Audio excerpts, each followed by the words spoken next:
Assalamualaikum warahmatullahi wabarakatuh. Halo para mahasiswa, salam sehat dan bahagia selalu. Kita berjumpa kembali dalam mata kuliah linguistik diakronis dengan saya Burhanuddin pada pertemuan kedua. Pada pertemuan kedua ini kita akan membahas tentang eh, sejarah dan hakikat linguistik.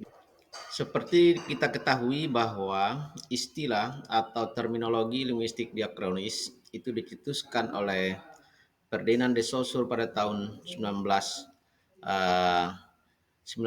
dalam bukunya yang sudah diterjemahkan dalam versi Indonesia dalam konteks pembagian atau penggolongan ilmu bahasa dilihat dari dimensi waktu. Artinya apabila ilmu bahasa itu digolongkan pembidangannya berdasarkan sudut pandang waktu, maka sesungguhnya bidang ilmu bahasa itu terdiri atas dua subbidang, yaitu bidang linguistik sinkronis dan linguistik diakronis.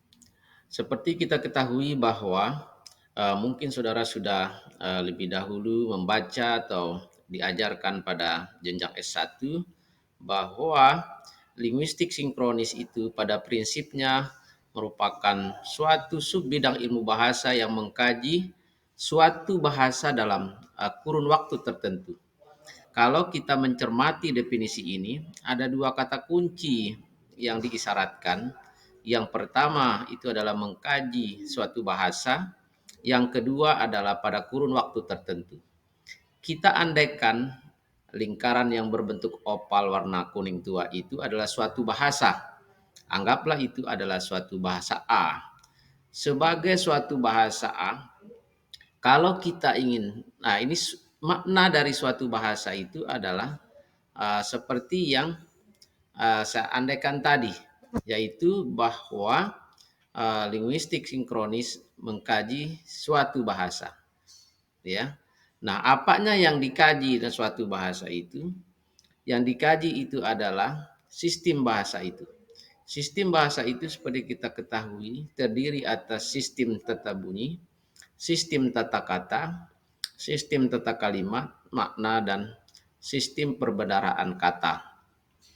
Dan kegiatan pengkajian terhadap suatu bahasa itu haruslah dilakukan pada masa tertentu. Misalnya pada masa sebelum kemerdekaan atau pada masa Sumpah Pemuda pada tahun 1928, pada tahun 1945, atau pada saat ini. Nah, yang dikaji tadi itu adalah struktur bahasa itu. Misalnya, kita ingin mengkaji bahasa A atau bahasa Jawa pada tata bunyinya. Bagaimana jumlah bunyi konsonan, ya, kemudian jumlah bunyi vokal yang ada dalam bahasa Jawa. Lalu kemudian wujud bunyi-bunyi yang membedakan makna itu ada berapa jumlahnya, ada berapa jenisnya, dan bagaimana wujud bunyi-bunyi itu, baik bunyi yang membedakan makna maupun yang tidak membedakan makna. Juga bisa dipelajari adalah distribusi bunyi bahasa itu dan bagaimana suku kata dari uh, bunyi bahasa Jawa itu. Begitu juga dalam bahasa Jawa, kita dapat menelaah bentuk-bentuk morfem terikat seperti imbuhan maupun bentuk dasar yang sifatnya terikat dan juga bentuk-bentuk dasar dari suatu bahasa atau bahasa Jawa itu. Begitu juga dalam sistem tata kalimat. Jadi, jika kita ingin mengkaji bahasa A atau bahasa Jawa pada saat ini pada dimensi makna, misalnya berkaitan dengan sinonimi, maka studi itu digolongkan dalam studi linguistik sinkronis. Lalu apa yang dimaksud dengan linguistik diakronis? Linguistik diakronis itu kalau kita menelaah berbagai literatur dapat kita konsepsikan bahwa linguistik diakronis itu merupakan suatu subbidang ilmu bahasa yang mengkaji suatu bahasa, ya, uh, jadi mengkaji perkembangan suatu bahasa dan atau membandingkan dua bahasa atau lebih yang diasumsikan berkerabat untuk menentukan hubungan kekerabatan dari bahasa-bahasa yang dibandingkan itu. Nah, dari definisi ini dapat kita tarik beberapa kata kunci. Yang pertama itu adalah linguistik diakronis mengkaji perkembangan suatu bahasa. Jadi kita andaikan pada butir satu bahwa yang berwarna kuning itu adalah lini masa dari suatu bahasa. Anggaplah lini masa dari bahasa A, di mana di sini itu adalah bahasa A pada masa lampau, kemudian di uh, opal yang di sini itu adalah bahasa A pada saat ini. Jadi studi linguistik diakronis itu adalah melihat perkembangan bahasa A, ya. Jadi kalau kita melihat perkembangan maka setidaknya ada dua dimensi waktu yang harus kita identifikasi, yaitu kondisi bahasa A pada masa lampau dan kondisi bahasa A pada saat ini. Dengan demikian kita bisa mengidentifikasi bagaimana perkembangan bahasa itu. Aspek apa saja yang dapat kita identifikasi sebagai untuk melihat perkembangan suatu bahasa. Tentu yang kita identifikasi adalah bagaimana perkembangan tata bunyi bahasa itu dari masa lampau ke saat ini, dari tahun 1928 sampai saat ini, dari tahun 1928 sampai tahun 1945 misalnya. Bagaimana tata kata bahasa itu. Jadi kita tidak mungkin melihat perkembangan suatu bahasa dengan mengidentifikasi perkembangan bunyi. Kemudian di saat ini kita coba meneropong tentang bagaimana tata kata dari bahasa itu. Jadi harus linier. Jika pada masa lampau kita mencoba mengidentifikasi tentang tata bunyi bahasa itu, maka pada saat ini kita harus mengidentifikasi tata bunyi bahasa itu. Dengan demikian kita bisa dapat mengidentifikasi bagaimana perkembangan tata bunyi bahasa itu. Kemudian definisi yang kedua itu adalah membandingkan dua bahasa atau lebih. Artinya bahwa studi linguistik diakronis itu adalah dapat membandingkan dua bahasa atau lebih. Nah, tentu yang dibandingkan itu adalah bahasa-bahasa yang diasumsikan berkerabat. Tidak mungkin bahwa dua atau lebih bahasa yang kita bandingkan itu adalah bahasa yang tidak berkerabat. Karena kalau kita membandingkan bahasa Indonesia dengan bahasa Inggris misalnya, kita tidak akan menemukan hubungan kekerabatannya karena memang merupakan dua kelompok bahasa yang memang jauh berbeda. Oleh karena itu, seorang komparativis, seorang ahli di bidang linguistik diakronis, dia harus paham bagaimana kelompok-kelompok bahasa di dunia, sehingga dia tidak mungkin membandingkan dua bahasa atau lebih, yang mana dua bahasa atau lebih itu tidak memiliki hubungan kekerabatan. Dan ketika kita bandingkan dua bahasa itu, kita akan dapat memutuskan mana dari bahasa-bahasa itu lebih erat hubungannya dengan satu sama lain dan mana yang lebih jauh. Misalnya ada tiga bahasa yang kita bandingkan, misalnya bahasa B, C, dan D. Kita dengan melihat unsur-unsur kebahasaan yang dimiliki dengan membandingkannya, kita dapat menentukan apakah bahasa B lebih dekat dengan bahasa C dibandingkan bahasa B dengan bahasa D. Begitu juga apakah bahasa C lebih dekat dengan bahasa D dibandingkan bahasa C dengan bahasa B. Lalu apa yang dibandingkan untuk melihat hubungan kekerabatan itu? Dalam studi ilmu bahasa, khususnya linguistik diakronis, aspek yang dibandingkan itu adalah aspek-aspek yang bertalian dengan bunyi bahasa. Artinya yang dibandingkan itu adalah membandingkan unsur bunyi bahasa C dengan bahasa D, membandingkan unsur leksikon bahasa C dengan bahasa D, membandingkan unsur morfologi atau tata kata bahasa C dengan bahasa D, membandingkan tipologi kalimat, struktur kalimat bahasa C dengan bahasa D. Tidak mungkin kita membandingkan sistem bunyi bahasa C dengan sistem kata bahasa D. Karena itu melibatkan dua sistem yang berbeda dengan tataran yang berbeda. Berdasarkan pembidangan sinkronis diakronis itulah, maka subbidang linguistik diakronis lahirlah apa yang disebut dengan subbidang linguistik historis, komparatif, dan dialektologi. Nah, kedua bidang ini yang akan dipelajari, yang komponen-komponennya kemudian diramu dalam mata kuliah linguistik diakronis. Jadi, isi mata kuliah linguistik diakronis itu adalah tidak lain berisi tentang aspek-aspek yang menjadi kajian dari linguistik historis komparatif dan kajian dialektologi diakronis. Sehingga persoalannya itu adalah apakah yang menjadi aspek-aspek studi linguistik historis komparatif dan apakah yang menjadi aspek-aspek yang menjadi ranah studi dialektologi atau studi dialektologi diakronis.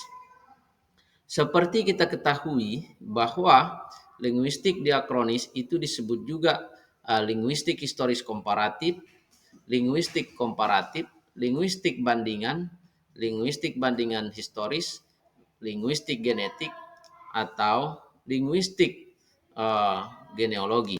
Meskipun linguistik historis komparatif memiliki berbagai nama, tetapi pada prinsipnya para ahli bahasa menyimpulkan bahwa konsep linguistik historis komparatif atau linguistik historis saja yang saya sebut adalah merupakan sub bidang linguistik yang mengkaji perkembangan suatu bahasa dan menggandingkan beberapa bahasa yang diasumsikan berkerabat untuk melihat hubungan kekerabatan bahasa-bahasa yang dibandingkan itu. Oleh karena itu, tujuan linguistik historis komparatif itu adalah membandingkan beberapa bahasa untuk melihat hubungan kekerabatan bahasa itu. Tentu bahasa-bahasa yang dibandingkan itu adalah bahasa-bahasa yang diasumsikan berkerabat. Yang kedua, linguistik historis itu bertujuan mengelompokkan bahasa-bahasa kerabat.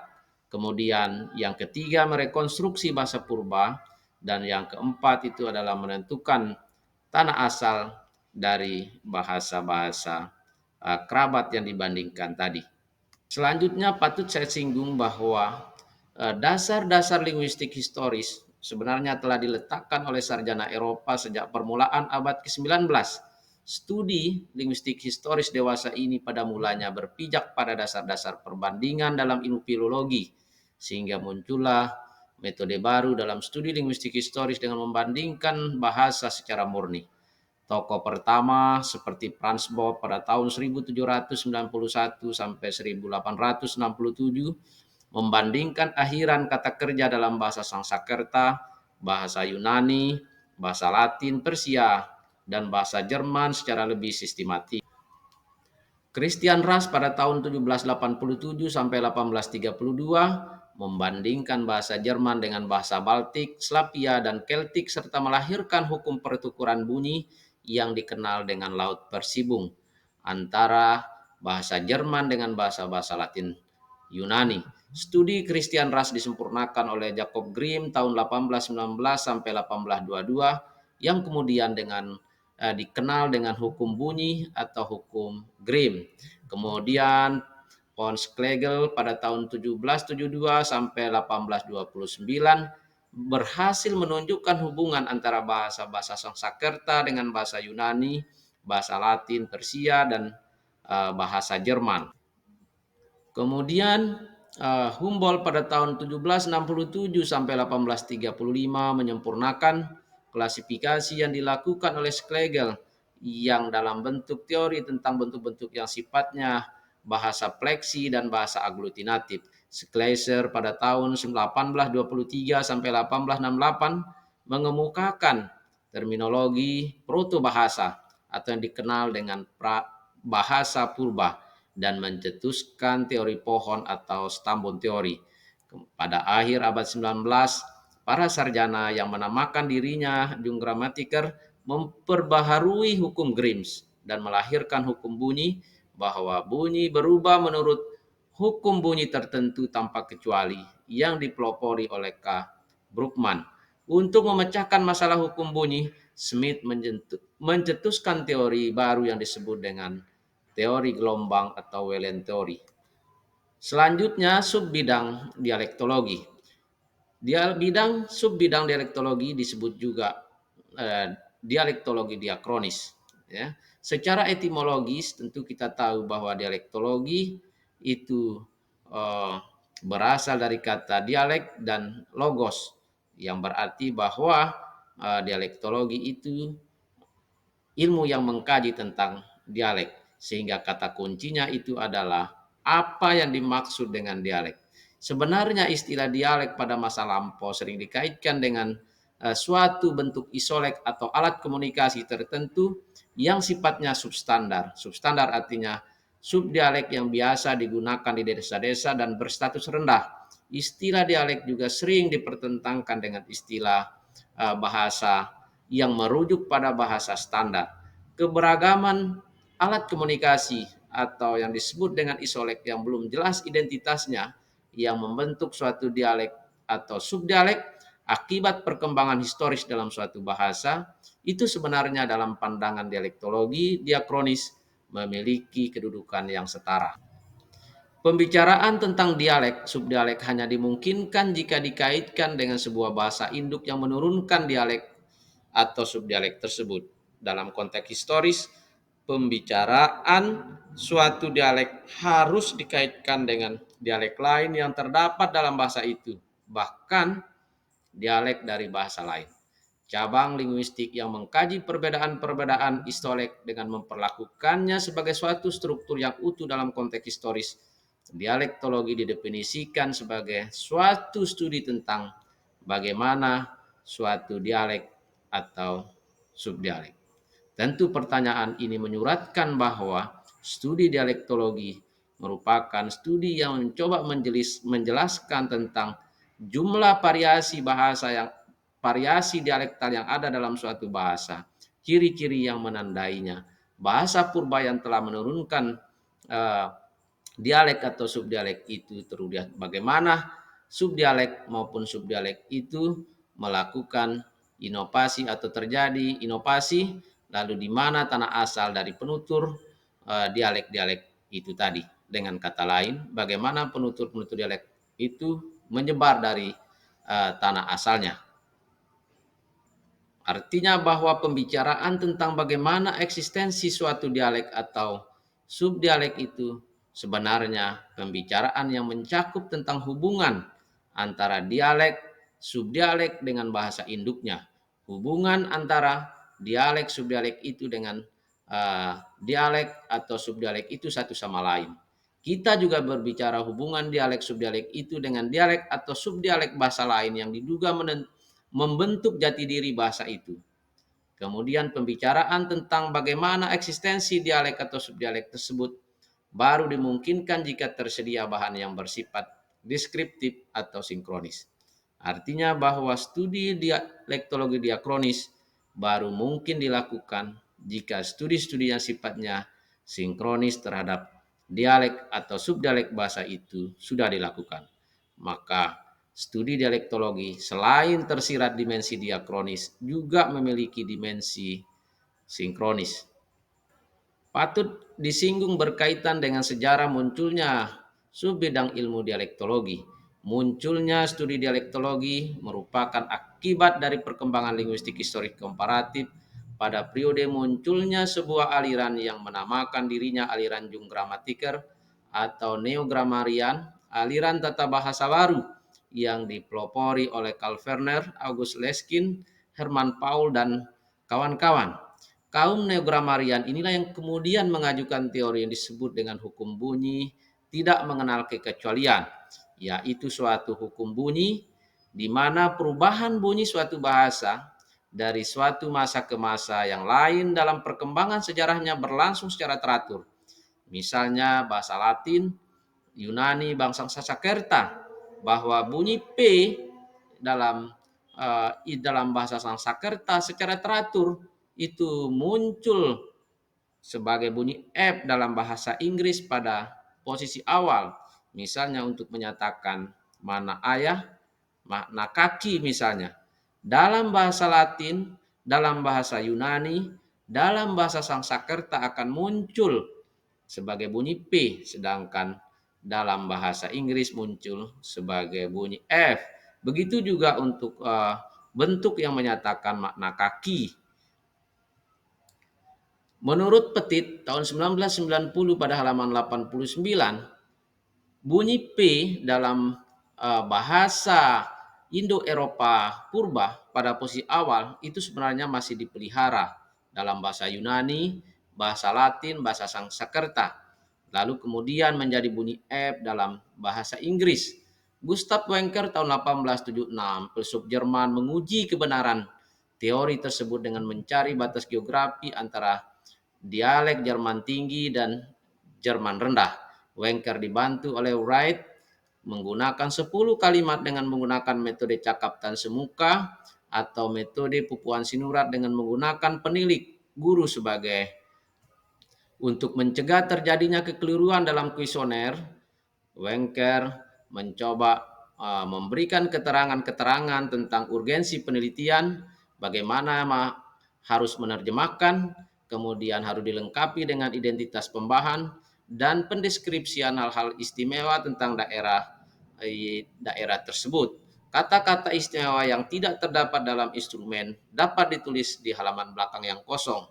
Hasil penelitian Wencker menunjukkan bahwa terdapat perbedaan yang mencolok antara dua dialek Jerman, yaitu dialek Jerman tinggi terjadi pergeseran konsonan kedua yang disebut dengan the second consonant shift, sedangkan pada dialek Jerman rendah tidak terjadi perubahan semacam itu.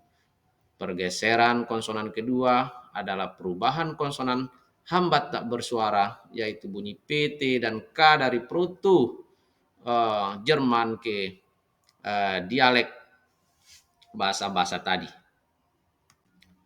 Kalau kita mencermati tabel di sini dapat dikemukakan bahwa pada semua posisi pada dialek Jerman rendah, bahwa bunyi T, bunyi P, dan bunyi K pada dialek Jerman tinggi sesudah konsonan geser itu tetap mempertahankan bunyi T, kemudian P, dan K. Tetapi pada posisi awal, kemudian pada posisi setelah konsonan bukan geser, itu akan berubah menjadi TS dan PF. Begitu juga pada posisi antar vokal dan posisi akhir. Pada dialek Jerman tinggi, bunyi-bunyi T pada Jerman rendah akan muncul sebagai bunyi S, bunyi P akan muncul sebagai bunyi F, bunyi K akan muncul sebagai bunyi X. Hal ini dapat kita amati pada bentuk-bentuk yang menyatakan makna dua, jantung, makan, air, itu. Kemudian bisa juga kita temukan pada bentuk yang menyatakan makna pipa, apel, tidur, dan juga kapal laut.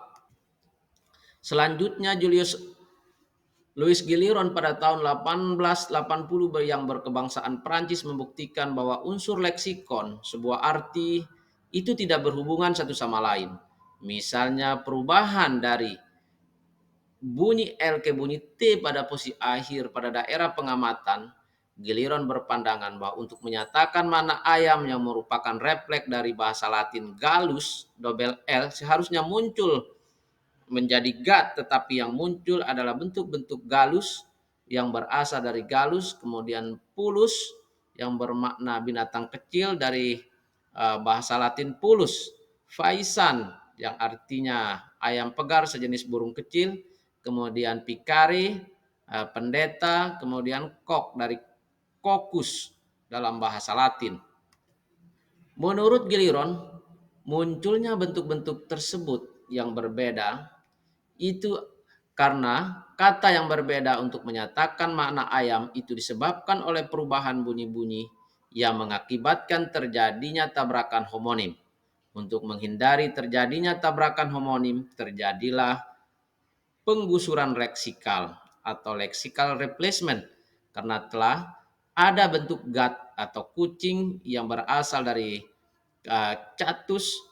Oleh Bainon mengatakan bahwa sebuah perubahan bunyi itu tidak mempengaruhi kata-kata dalam leksikon secara sekaligus, melainkan satu persatu, sehingga pada waktu perubahan itu terjadi, ada kata-kata tertentu yang lain yang belum mengalami perubahan. Dengan kata lain, Galeron tahun 1977 menyebutkan bahwa setiap kata dalam suatu bahasa memiliki sejarahnya sendiri-sendiri.